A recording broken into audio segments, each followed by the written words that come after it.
Har vi starten iväg och det startade 2-3 bilar. Ja, nu är det Ljungdahl och Leandersson. Lina upp på en annan plats där. Snyggt jobbat med Folkan där och så sätter sig bägge två upp i vallen. Och så får hon en puss av Micke Sandholm i rumpan där med. Ja, vi får se vilka som kommer ner försöker.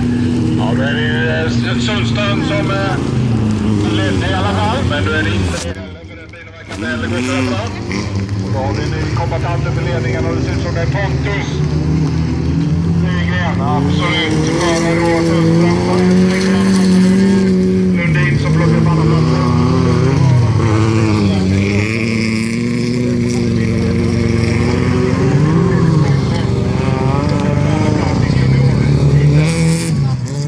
Då kommer Micke Sandholm på en tredje plats.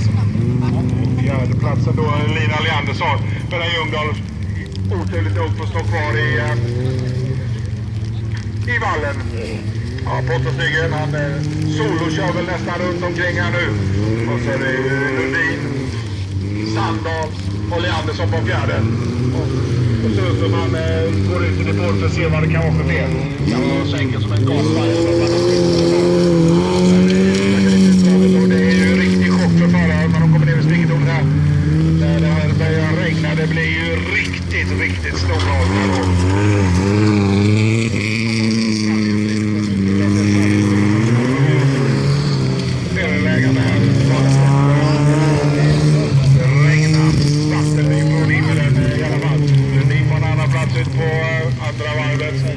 Sandholm på tredje och Leandersson, Lina då på fjärde.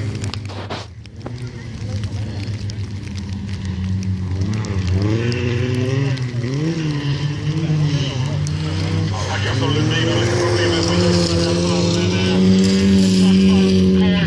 Pontus som plockar hem sina 7 poäng i detta hitet och ska allting stämma och så bör ju Lundin gå in på en annan plats och plocka 5 pinnar.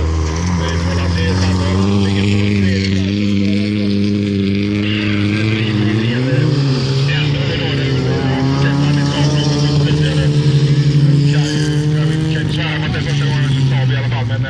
Bland de första.